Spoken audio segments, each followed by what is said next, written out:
Bonjour à toutes et à tous. Merci pour votre présence aujourd'hui pour ce webinaire consacré à l'état du marché de l'ingénierie. On a voulu aujourd'hui faire un focus marché et puis vous parler évidemment aussi de l'impact que pouvait avoir le Covid sur les recrutements. Alors, je vais me présenter. Je m'appelle Judith Croquin. Je suis manager au sein du groupe FED à Nantes. Le groupe FED, c'est 11 cabinets spécialisés et 2 cabinets indépendants, un peu plus de 350 collaborateurs aujourd'hui sur l'ensemble du territoire et sur quelques implantations à l'étranger. En tant que manager chez FED, moi, je suis donc basée à Nantes et j'encadre 2 cabinets que sont FED Supply, cabinet spécialisé sur les métiers de la supply chain, ADV, achat et logistique, et le cabinet FED Ingénierie, dont il est question ici et que Jawed va vous présenter. Exactement. Bonjour à tous. Merci de votre présence. Alors, je suis Jawed Nassiri. J'interviens au sein du cabinet depuis le début de l'année. Il faut savoir que FED Ingénierie, c'est un cabinet qui a 4 ans d'existence. Il y a 5 bureaux aujourd'hui qui existent en France concernant ce cabinet, donc à Paris, Lille, Nantes, Lyon et Aix. On est spécialisé dans le recrutement de profils techniciens à ingénieurs jusqu'au profil de direction, les métiers techniques de l'industrie. Donc, quand on parle de métiers techniques, ça veut dire production, maintenance, bureau d'études R&D, qualité, hygiène, sécurité, environnement. Et voilà, tout ce qui va tourner autour de la technique, toujours sur les postes de technicien à cadre. Dans tout secteur, du moment que ça touche à l'industrie, ça peut être de l'agroalimentaire, de la chimie, de la métallurgie, etc. Et en termes de secteur géographique, au niveau du bureau de Nantes, on va couvrir essentiellement 2 régions qui sont les régions Pays de la Loire et Bretagne. Merci beaucoup, Jawed, pour ta présentation. Je reprends la main pour vous expliquer un petit peu le déroulé aujourd'hui de ce webinaire. Alors, voici les thèmes qu'on va aborder ensemble, à savoir dans un premier temps un focus marché, puis on va dérouler sur un impact du Covid sur le marché du recrutement, avec ensuite un focus sur le marché de l'ingénierie, que Jawed va nous présenter plus précisément. Et puis, on va parler du sacro-saint CV, de quelques tips pour un CV impactant, vous donner quelques clés, conseils. Et puis, vous parler également des attentes des clients et aussi des candidats, vous, candidats, en termes d'emploi sur le marché du recrutement aujourd'hui, qui évolue beaucoup.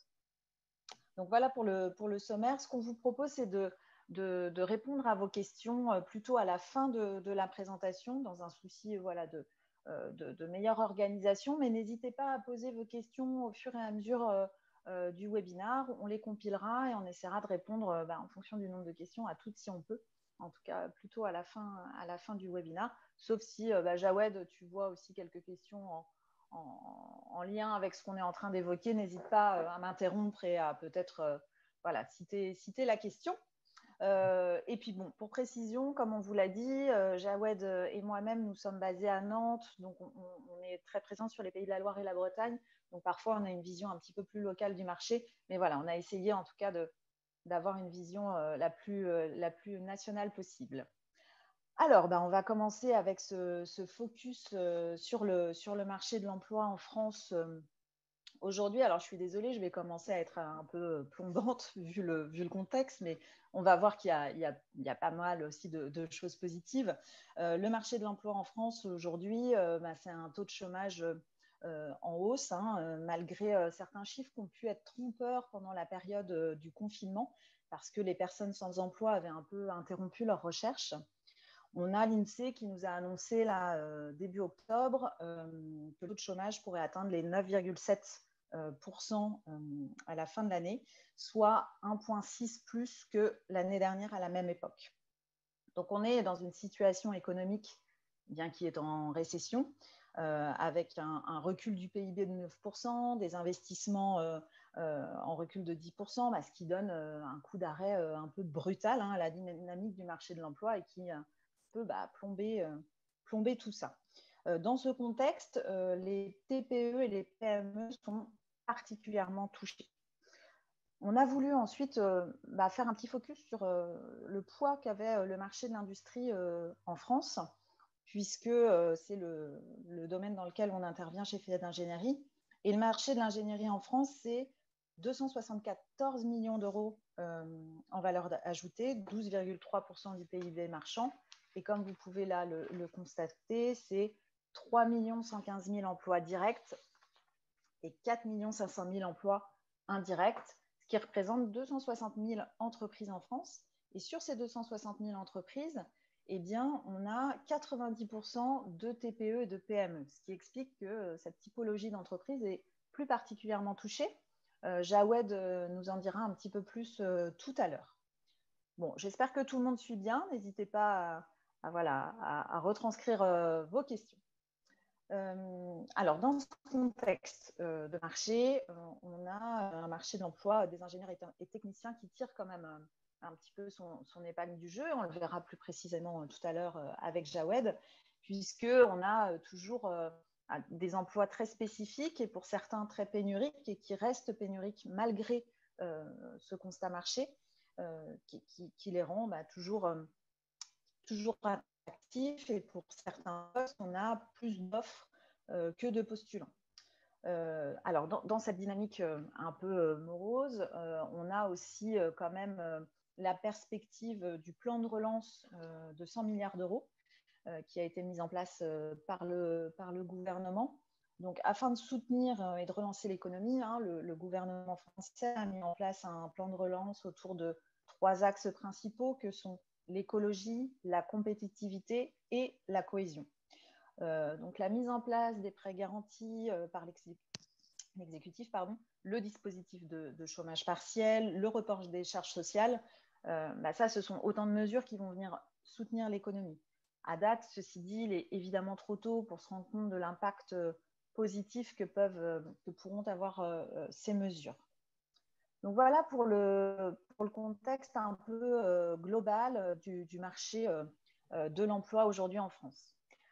Alors, le Covid et la crise sanitaire qu'on connaît ont engendré des confinements, on en est au deuxième.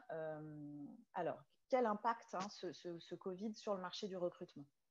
Ce qu'il faut déjà dire en préambule, c'est que toutes les crises ont eu un impact sur l'employabilité et notamment sur l'employabilité des cadres. Donc, vous pouvez voir là un graphique bien fait par l'APEC qui nous montre, en fonction des différentes crises, l'impact qu'a pu avoir ces crises sur les recrutements de cadres. Qu'est-ce qui s'est passé là au deuxième trimestre? Pendant le confinement du printemps, les offres d'emploi elles ont chuté de 62% pour remonter à partir de mai. Là aujourd'hui, le deuxième confinement et son impact reste un peu, on ne sait pas trop encore comment l'analyser, mais on a des chiffres rassurants de la DARES, puisque entre la semaine du 2 au 8 novembre et la semaine précédant l'annonce du second confinement, le nombre d'offres d'emploi en ligne est resté égal, même si une baisse avait été constatée la première semaine. Donc, on pourra refaire un point une fois qu'on aura un petit peu plus de recul sur ce deuxième confinement. Et donc, entre janvier et septembre, on voit que 33% d'offres d'emploi de cadres en moins ont été enregistrées par rapport à la même période l'année précédente, en 2019. Les régions les plus touchées sont l'Île-de-France, l'Occitanie, la Bretagne et les Hauts-de-France. Voilà pour ce premier constat. Et puis, on va maintenant s'intéresser un petit peu plus au marché de l'ingénierie. Et pour ça, je passe la main à Jawed. Tout à fait. Merci pour ce focus marché. Du coup, en effet, moi, je vais vous parler plutôt des secteurs qui recrutent aujourd'hui. C'est ce qu'on a décidé avec Judith. En effet, on entend souvent parler actuellement, malheureusement, des secteurs qui subissent de plein fouet la crise. Donc, de l'aéronautique essentiellement, de l'automobile lors du premier confinement notamment. Nous, aujourd'hui, on a voulu rester optimiste. On a voulu aussi montrer aux candidats qu'il fallait continuer à être opportuniste et peut-être à s'orienter vers des secteurs plus porteurs aujourd'hui. Donc, parmi ces secteurs, on a voulu aborder avec vous le premier, l'agroalimentaire. Alors bien sûr, il y a pas de généralité. Donc dans ces secteurs-là, il y a toujours des contre-exemples aujourd'hui qui existent. Mais en revanche, c'est quand même les secteurs voilà, qui tirent un peu leur épingle du jeu en ce moment. L'agroalimentaire, donc, qui a connu une augmentation de la fréquence du nombre de repas à domicile. Donc, au printemps 2020, certes, l'activité a baissé de 20% pour ce secteur. En revanche, comparé aux autres activités industrielles, la baisse était de 50% chez les autres. Donc, l'agroalimentaire, ça en est un petit peu mieux sorti, comme on l'imagine. Si on prend les chiffres entièrement du premier semestre, le secteur a connu une croissance de 1,1% entre janvier et juin. Donc, contrairement au reste de l'industrie, qui lui affichait une baisse de la croissance de 5%. Donc, dans ce secteur, comme je disais, il y en a qui s'en tirent un petit peu moins. C'est le cas des fournisseurs de café et restaurants ou des fournisseurs de la restauration collective. Ces secteurs-là représentent 20% du secteur de l'agroalimentaire. Et ceux qui s'en sortent bien, les entreprises qui s'en sortent bien au niveau de l'agroalimentaire aujourd'hui, c'est plutôt celles qui travaillent dans la grande distribution ou vers l'export. On a voulu faire un focus pour l'agroalimentaire sur la Bretagne, donc une des régions que l'on gère chez Fait d'Ingénierie à Nantes. Donc la Bretagne, c'est au niveau de l'agro, c'est 70 000 salariés. C'est un gros bassin. En 2019, c'est une région qui a publié 7000 offres au niveau de l'agroalimentaire sur Pôle emploi. Il faut noter que depuis le début de l'année 2020, il y a déjà plus de 6000 aujourd'hui annonces qui ont été publiées sur Pôle emploi. Donc le nombre reste malgré tout assez élevé, même s'il y a une baisse. En revanche, on n'est pas encore à la fin de l'année. Vers la fin de l'année, on devrait être à peu près à la même chose. Il y a des recrutements divers au niveau de l'agroalimentaire, que ce soit des profils non diplômés jusqu'aux cadres expérimentés ou pas. Le deuxième secteur qu'on a souhaité aborder avec vous aujourd'hui, c'est le secteur de la santé, donc notamment le secteur de la pharmacie et des dispositifs médicaux. Alors, bien sûr, aujourd'hui, ce secteur est aussi porté, malheureusement, à la course vers les vaccins, vers les traitements contre le coronavirus. Donc, c'est un secteur qui recherche actuellement de nombreux ingénieurs techniques, mais aussi des étudiants en école de commerce ou des étudiants en médecine, autant chez des mastodontes, du coup, que l'on connaît tous, que dans des jeunes et petites entreprises assez innovantes. Donc, on a voulu prendre l'exemple d'une entreprise sur notre secteur, toujours, des Pays de la Loire, une entreprise qui s'appelle Call Me Open, que vous connaissez peut-être, qui est le premier fabricant français de masques chirurgicaux. C'est une filiale d'un groupe canadien qui s'appelle Medicom. Voilà, pour montrer la croissance un petit peu de l'entreprise sur cette année 2020, liée à son activité et malheureusement à la crise sanitaire. L'entreprise a créé une seconde usine sur le bassin angevin, sur le bassin de la ville d'Angers, et a investi 7 millions d'euros en nouvelles machines. C'est une entreprise aussi qui a vu son effectif passer de 102 personnes pour le mois de juillet à 102 personnes en janvier à 200 personnes en juillet et qui, à la fin de l'année, devrait être à 270 personnes. Donc voilà pour le deuxième secteur. Et le troisième secteur qu'on souhaitait évoquer avec vous aujourd'hui, c'est le transport et la logistique. Donc c'est toujours lié au contexte actuel. Voilà, il y a des entreprises qui ont de plus en plus recours au e-commerce et les plateformes logistiques sont, comme vous l'imaginez bien, très sollicitées en ce moment. Et selon une enquête de France Logistique qui date de septembre, 45% des entreprises de transport et logistique avaient prévu d'effectuer au moins un recrutement en octobre ou novembre. Dans la moitié des cas, il s'agit de création de postes. Donc, bien sûr, beaucoup de ces postes concernent des offres sur des profils de chauffeurs ou d'exploitants transport, mais ce n'est pas tout, ça peut aussi concerner les techniciens et les ingénieurs. C'est des plateformes, il faut savoir, qui sont de plus en plus mécanisées, automatisées, qui ressemblent de plus en plus à ce qui peut se faire en industrie. Et du coup, c'est aussi un secteur qui va recruter des profils en QHSE ou en maintenance, voilà, des profils de mécaniciens, etc., etc. Donc, voilà ce qu'on pouvait vous dire sur les secteurs qui recrutent.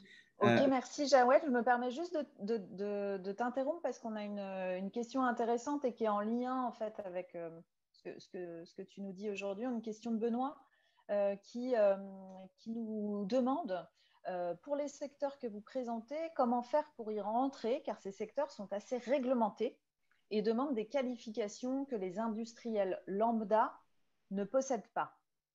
Oui. Alors, je pense, hein, tu vas nous répondre, mais que ça va beaucoup dépendre aussi du poste convoité. Complètement. Ça dépend du poste convoité, ça dépend du secteur convoité également.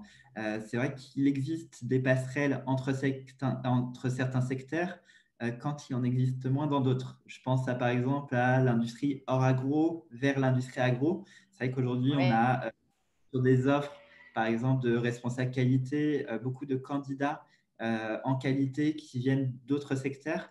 Il faut savoir que les entreprises, je suis d'accord avec Benoît, restent assez fermées, des entreprises agroalimentaires, des profils qui viendraient de Mm. secteurs hors agroalimentaire. En revanche, voilà, il y a des secteurs qui sont connexes. Donc, par exemple, l'agroalimentaire va être plus connexe avec des profils chimie ou pharmaceutique Ou ou la pharmacie. Mm. exactement. Idem, si on prend D'accord. la métallurgie avec la plasturgie, etc. Voilà, il faut frapper aux bonnes portes aujourd'hui.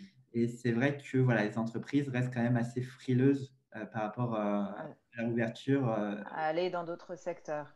Parce qu'on a Nicolas aussi qui nous dit, avec un passé dans l'industrie agro, à 48 ans en recherche, j'ai du mal à convaincre le secteur agro de me choisir comme responsable prod. Comment les faire sortir de la consanguinité, car ils ne cherchent que des profils agro. Donc voilà, tu réponds aussi à cette question. Et Exactement. Nicolas, on vous rejoint. Les entreprises, malheureusement, ont aussi un souci parfois d'ouverture à d'autres secteurs. Après, Jawed nous le dira, ça peut parfois se justifier, Jawed. Euh, oui, alors ça va se justifier parfois par rapport à des connaissances précises, bien sûr. Il y a une raison si ces entreprises recherchent plutôt des profils venant de leur secteur. Euh, mais c'est le cas quand ces profils existent aussi. Voilà, sur des postes en maintenance, par exemple, les entreprises vont être beaucoup plus ouvertes de manière générale puisque les candidats sont plus difficiles à identifier. En revanche, ce Oui. qu'on peut recommander à Nicolas, aujourd'hui, il vient de l'industrie automobile. euh, Ça va être peut-être de taper aux portes d'entreprises qui sont dans des secteurs, par exemple, plus dans des domaines autour de la métallurgie ou ces choses-là. Je pense aux fabricants d'ouverture, fermeture de maison qui fonctionnent assez bien en ce moment. Donc voilà, il faut rester opportuniste et il faut euh, surtout bien adapter sa recherche d'emploi aussi. Bien cerner le secteur, effectivement. Et je rebondirai sur une petite chose, mais sur laquelle on va venir aussi tout à l'heure.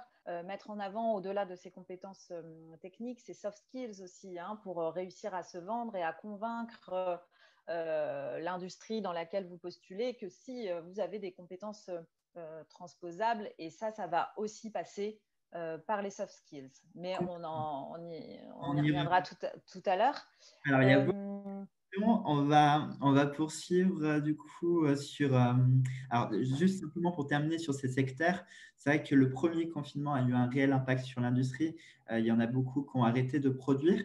On se rend compte quand même que ce deuxième confinement est bien différent et que voilà, les recrutements ont été un petit peu moins mis en stand-by. Donc, ça, c'est le côté rassurant. On pense à des secteurs comme les énergies et l'environnement qui continuent à recruter, le secteur de la défense ou le secteur justement des produits métalliques dont je parlais, ou le secteur naval. Il y a un exemple encore qui est sorti il y a 2 semaines sur la région où Naval Group lance encore un gros plan de recrutement sur la France. Donc, on voulait aussi s'attarder sur une question, c'est la typologie d'entreprises qui recrutent aujourd'hui. Euh, Aujourd'hui, ce qu'on peut noter grâce à une étude de l'APEC, c'est qu'il y a 5% des TPE qui ont prévu de recruter d'ici la fin de l'année euh, un profil de cadre, donc sur le dernier trimestre, donc 4% dans le cadre de création de postes. Et ce qu'on constate surtout, c'est que plus les entreprises vont être de grande taille, plus elles ont prévu de recruter. Ce nombre passe à 15% pour les PME hors TPE et à 50% pour les grandes entreprises et entreprises de taille intermédiaire. Si on prend la totalité des entreprises, 10% à peu près ont prévu un recrutement de cadre d'ici la fin de l'année. Et si on s'attache, voilà, si on fait un focus toujours sur l'industrie, c'est 8% des entreprises qui ont prévu de recruter un cadre durant le dernier trimestre 2020. Et 5% pour remplacer un poste devenu vacant, 3% pour des créations de postes. Voilà ce qu'on peut vous dire là-dessus. Sur la slide suivante, du coup, alors, Voilà. hop, voilà. Donc, sur les postes les plus prisés, sur les profils les plus prisés aujourd'hui, comme vous disait Judith, il y a des entreprises qui vont continuer à recruter. Pourquoi? Parce qu'il y a toujours des compétences rares qui manquent à l'appel et également parce que dans ce contexte, les entreprises ont quand même du mal, on se rend compte, à trouver les perles rares et à débaucher des personnes qui viennent d'ailleurs. Aujourd'hui, la tendance elle est plutôt à la sécurité de l'emploi pour les secteurs qui se portent le mieux. Et on sent les candidats assez frileux de changer d'entreprise dans le contexte actuel.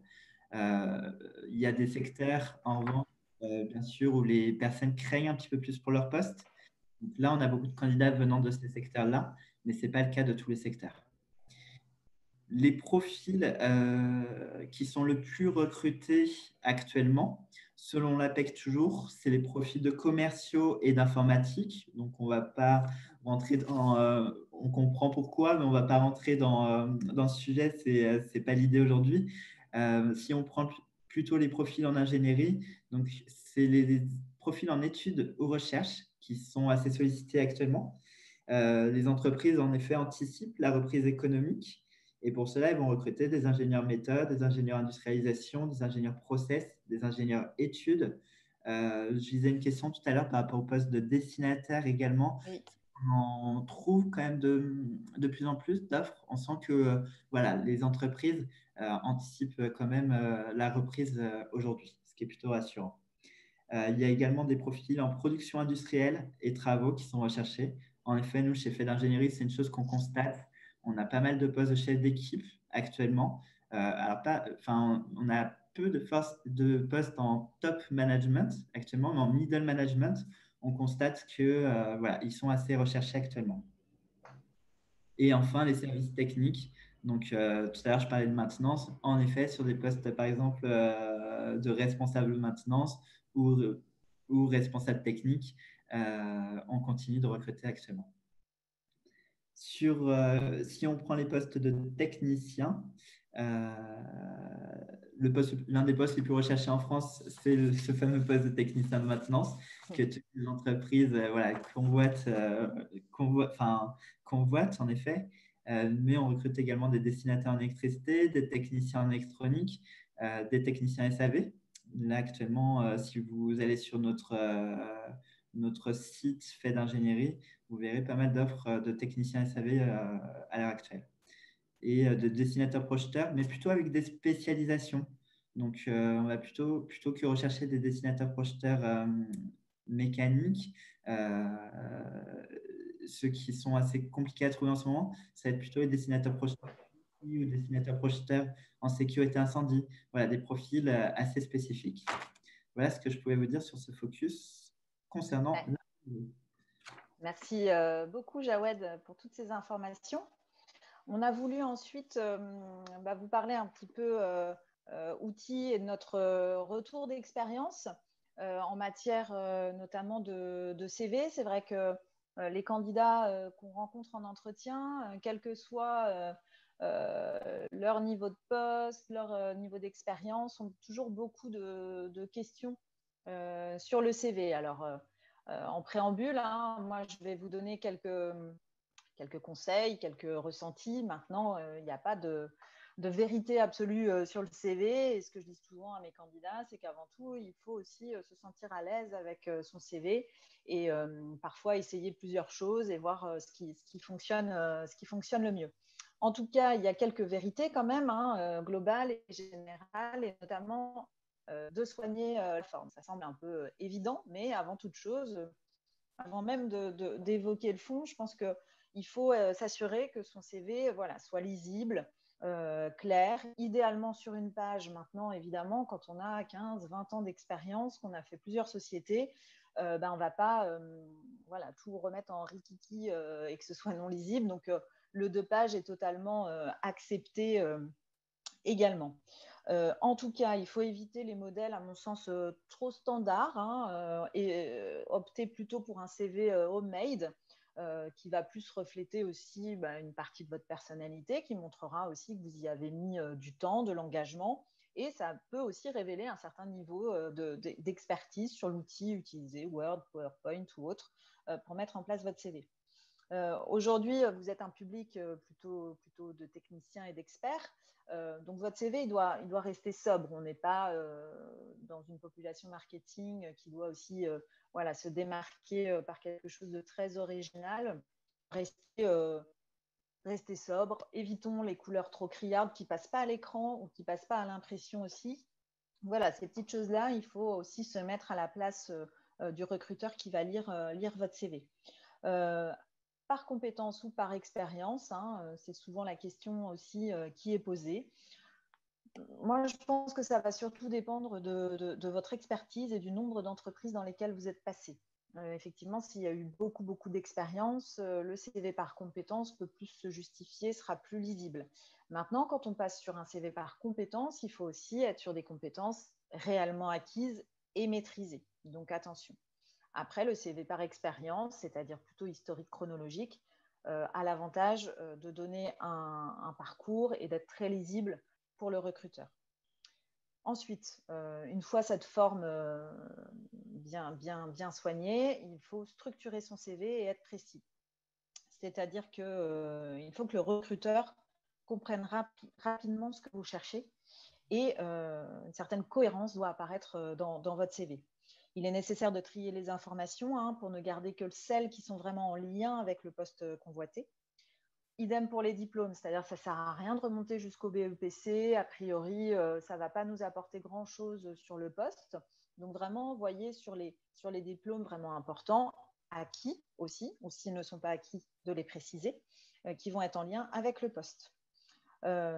Si vous êtes expert dans un domaine vraiment très technique, essayez dès le CV de commencer à vulgariser certaines choses, parce que, par exemple, si votre CV arrive sur le bureau d'une RH, elle n'a pas forcément il n'a pas forcément le vocabulaire adapté.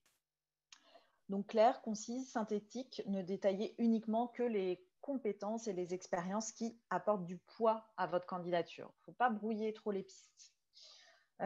Utiliser les bons mots-clés. Les mots-clés sont essentiels aussi à intégrer dans les CV, notamment si vous mettez votre CV en ligne sur des CV tech. Aujourd'hui, les recruteurs passent beaucoup de temps. Nous, en tant que recruteurs en cabinet, on passe beaucoup de temps, notamment sur des profils pénuriques, à aller chercher les candidats sur des CV tech. Et pour ça, on fait des recherches évidemment par mots-clés, avec des booléens, des choses comme ça. Donc, il faut que dans votre CV apparaissent des mots spécifiques vraiment en lien avec votre poste, pour qu'ils puissent ressortir dans nos recherches. Soit dit en passant, n'hésitez pas aussi de mettre des compétences spécifiques, des mots-clés sur des logiciels, par exemple, qui peuvent être recherchés. Les mots-clés servent aussi, au-delà de la CVTech, sur tout ce qui est outils de gestion de candidature. Beaucoup d'entreprises aujourd'hui se dotent d'outils qui leur permettent de traiter les candidatures. Il faut adapter son CV, bien l'adapter au job, c'est-à-dire cibler les expériences en lien avec le poste, structurer par compétences, donner un titre aussi à votre CV qui soit en lien avec le poste convoité. Même si vous pouvez avoir un profil double casquette, faites attention quand on renvoie un CV à ne pas se tromper dans l'intitulé. Et puis les petits plus. Alors les petits plus qui feront la différence, on commençait à en parler tout à l'heure. Les soft skills, au-delà des compétences techniques, aujourd'hui, on recherche aussi des traits de personnalité qu'il va falloir mettre aussi en avant dans votre CV. Et justement, pour ça, évoquer certains centres d'intérêt vont permettre d'apporter une facette un petit peu plus humaine, on va dire, à votre candidature, à votre profil. Mettez en valeur vos qualités sportives ou artistiques, vos engagements associatifs. Ça va voilà, donner des éléments aussi sur qui vous êtes.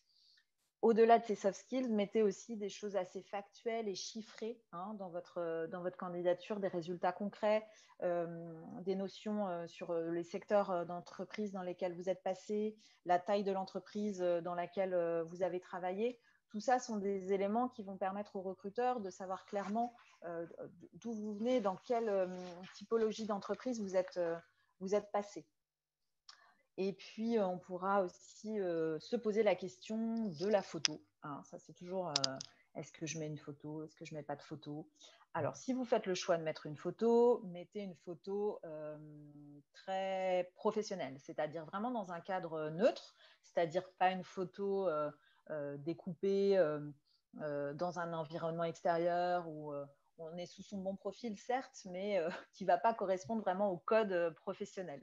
On sourit un petit peu avec Jawed parce que c'est vrai que des fois, on reçoit des CV avec la photo au mariage du cousin, un petit peu voilà, retravaillée ou rephotoshopée. Non. Si vous mettez une photo, cadre professionnel, comme pour un passeport, par exemple, une carte d'identité. Par contre, vous avez le droit de sourire sur le CV quand même. C'est mieux. Donc ça, c'est si vous mettez une photo. Si vous n'en mettez pas, aucun souci. Aujourd'hui, on parle de plus en plus de CV anonymes, donc il n'y a aucune obligation de mettre une photo. Donc voilà pour les parties un petit peu CV. On va maintenant passer à l'impact qu'a eu la crise sur la manière de recruter. Alors déjà, on peut faire un constat assez global, c'est-à-dire que cette crise, elle a eu pour effet de rendre des candidats moins mobiles à l'externe, c'est-à-dire qu'en période de crise, et ça c'était déjà vrai en 2008, vous, candidats, généralement, ce n'est pas la période où vous allez le plus rechercher. Par contre, c'est des périodes où on reçoit plus de candidatures spontanées parce qu'il y a un petit peu moins d'offres. Et du coup, les candidats qui sont, eux, en recherche, envoient plus de candidatures spontanées, donc il y a plus de volume. Les entreprises, elles, ont tendance à faire plutôt jouer la mobilité interne. Qu'est-ce qu'on voit aussi comme impact? La digitalisation en matière de recrutement, qui était déjà lancée, mais la crise sanitaire, elle a accéléré cette digitalisation des entreprises, mais aussi du secteur du recrutement, où il faut être présent et avoir des outils numériques qui nous permettent de traiter les candidatures, avec notamment de plus en plus d'intelligence artificielle en matière de recrutement. Ça, c'est un sujet qui est assez brûlant. Qui permet de réaliser des tâches chronophages et fastidieuses et donc de faire gagner du temps, mais aussi de l'argent évidemment, aux recruteurs.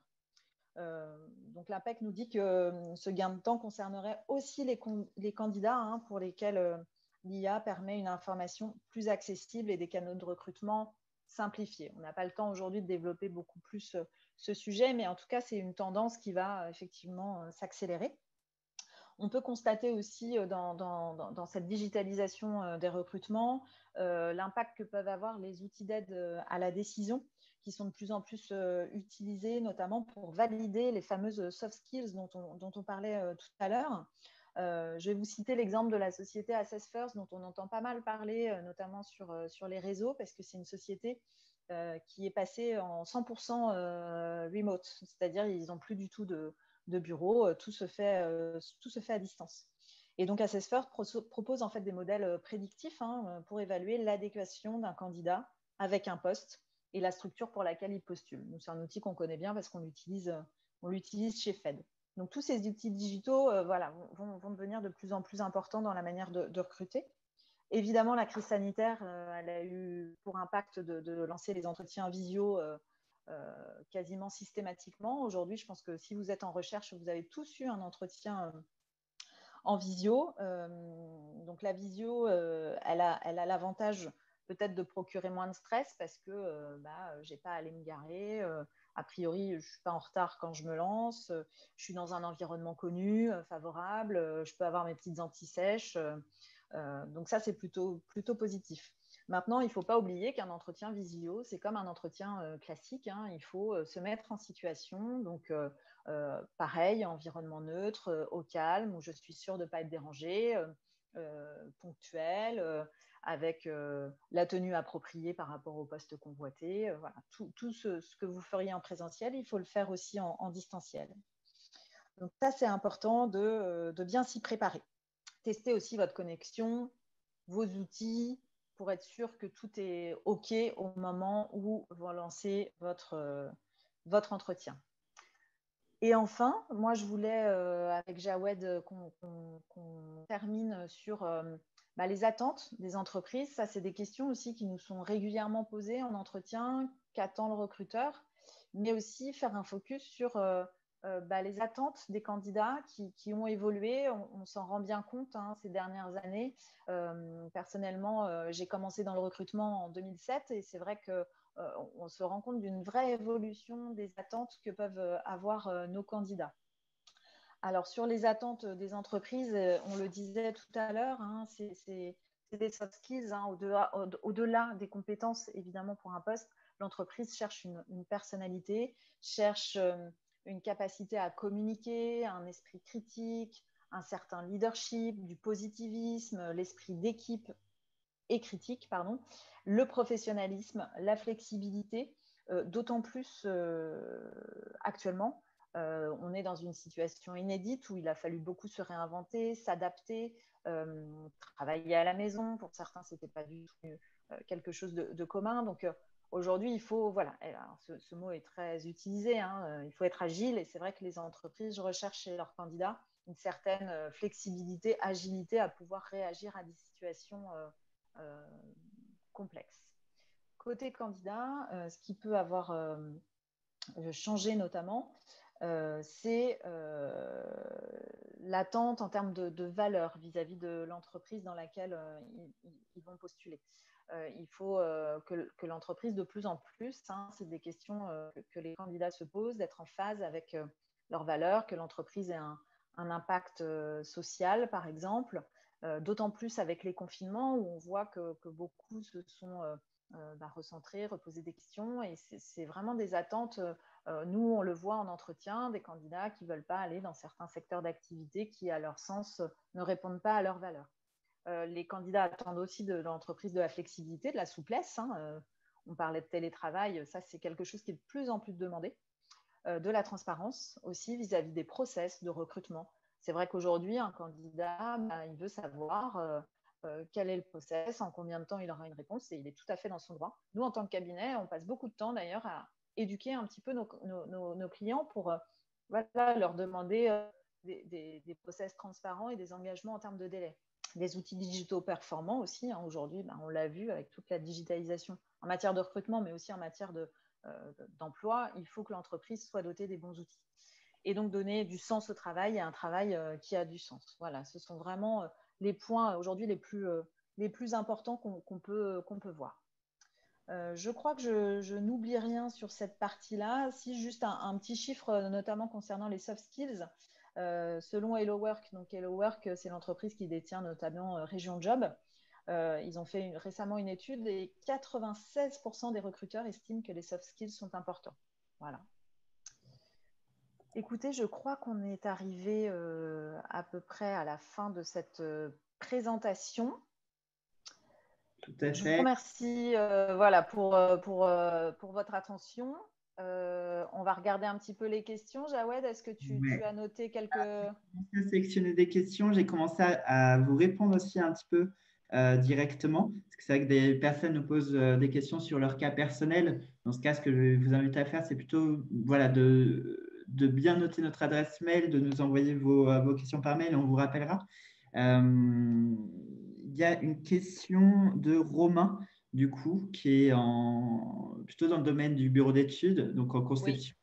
Oui. Et qui nous fait part, en effet, du fait que les entreprises travaillent de plus en plus en mode projet et on recourt de plus en plus à des entreprises de prestation ou à l'intérim. Alors, pour l'intérim, je suis tout à fait d'accord. C'est vrai que le contexte reste fragile malgré tout et un certain nombre d'entreprises préfèrent recruter en intérim ou en CDD tout simplement parce qu'elles n'ont pas suffisamment de visibilité dans le temps et que ça va plutôt concerner du projet. Donc, je suis complètement d'accord avec votre remarque.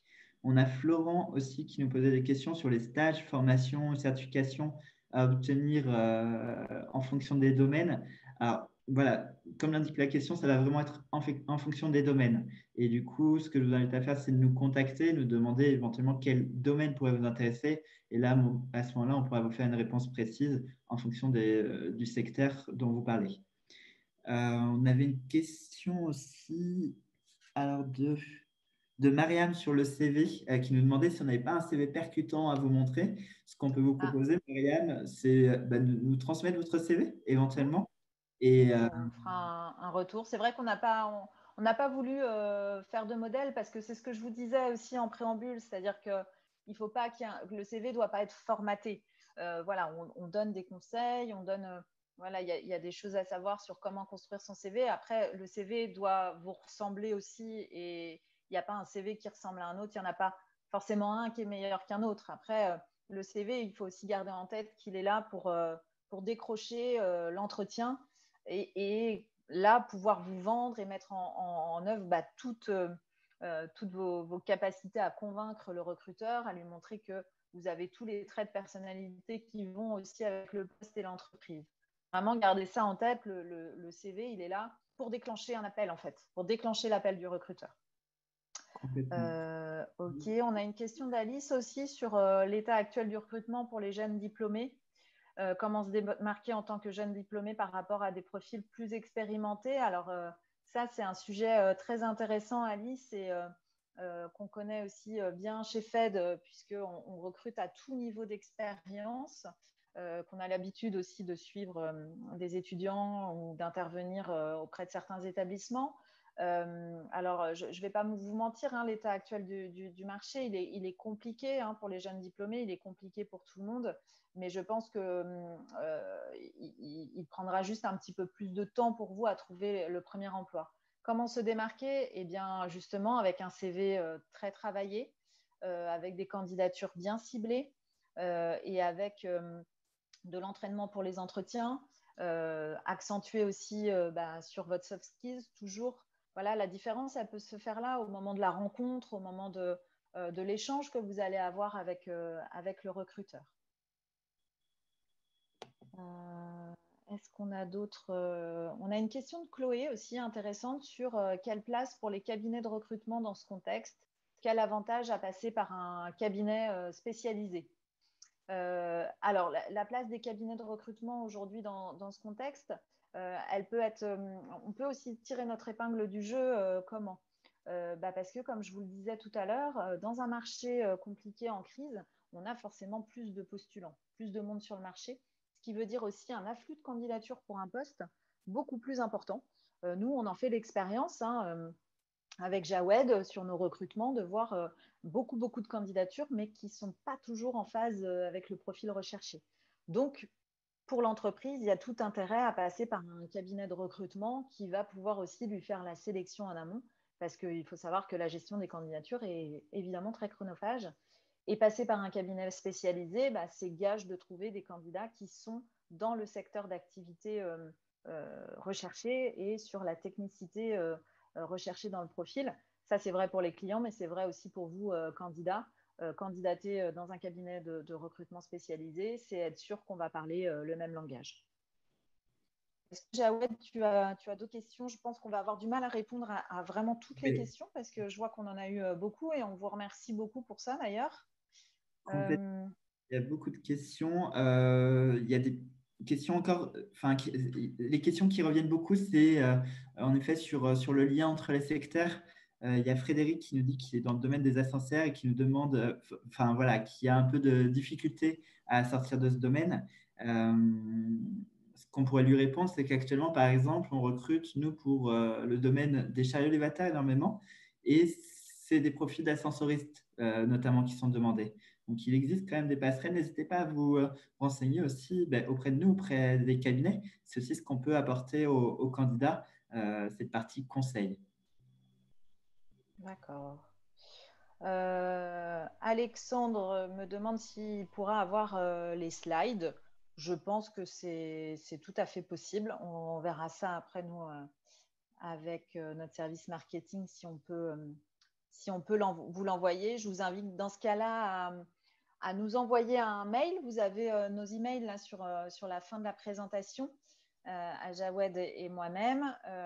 Donc, n'hésitez pas à nous envoyer un mail pour qu'on puisse, par retour, vous renvoyer des informations. Alors, en fonction du nombre de sollicitations qu'on aura, soyez indulgents avec nous sur nos délais de réponse, mais on s'engage voilà, à vous faire un retour.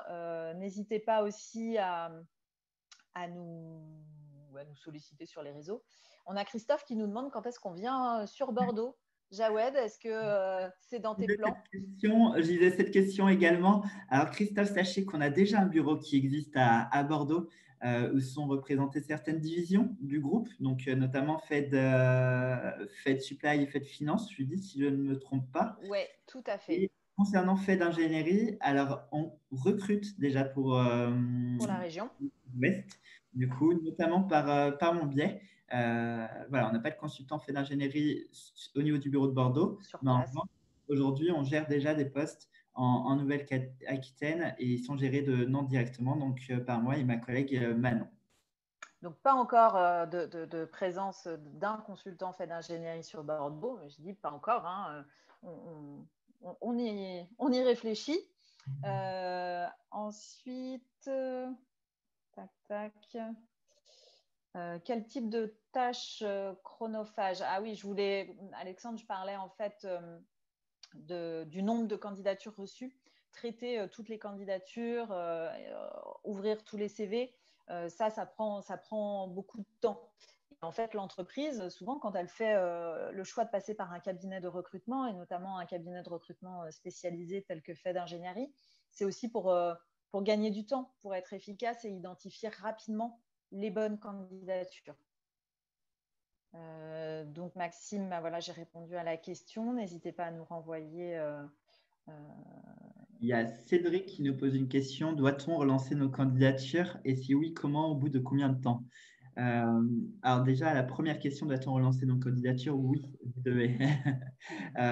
Vos candidatures, voilà, il faut les faire vivre, comme j'ai l'habitude de dire derrière. Alors quand c'est par le biais d'un cabinet, souvent c'est le cabinet qui s'en charge, mais quand c'est en direct, du coup, je pense que c'est le cas de votre question auprès de certaines entreprises, on vous recommande plus que jamais de relancer. Au bout de combien de temps? Il n'y a pas de vérité. Après, ce qu'on peut vous dire, c'est quand même que les recrutements, de manière globale, sur des profils, on va dire, moins pénuriques, vont être bouclés en, je ne sais pas si tu es d'accord, Judith, mais en 2, 3 semaines. Donc, ce qu'on vous recommande, c'est plutôt de relancer quand même assez rapidement dès que vous avez envoyé votre CV. Oui, alors généralement, quand même, quand un recrutement est lancé, c'est vrai que les choses doivent avancer assez vite. Alors après, la vie de l'entreprise fait qu'il peut y avoir plein de aléas qui font que le recrutement était urgent à son lancement et qu'il l'est moins 2 semaines après. Il n'est pas rare d'avoir des retours sur des candidatures finalement au bout de 3 semaines, de les avoir envoyées. Ça va vraiment dépendre du contexte interne. Nous, on le voit aussi avec nos clients. Hein.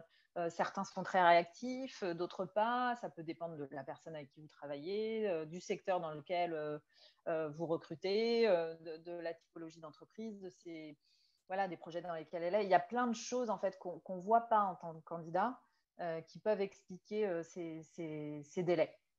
Mais je conçois totalement, hein, quand on est en posture de candidat, que c'est compliqué et puis parfois on n'a pas de retour et ça c'est vraiment très pénible. Mais sachez que même nous, parfois, hein, en termes de retour vis-à-vis de nos clients, on a du mal à avoir des retours sur des candidatures envoyées. Je pense qu'on a encore beaucoup, beaucoup d'efforts à faire de ce côté-là. Complètement. Il va falloir conclure, du coup, je pense, Je Judith. pense qu'on a fait à peu près le tour. Je pense qu'on n'a peut-être pas pu répondre à toutes les questions. Maintenant, n'hésitez pas de toute façon à nous les transmettre par mail. Donc, j'ai déroulé ma présentation là. Je vais vous remettre voilà, juste en nos coordonnées mail et puis vous nous retrouverez.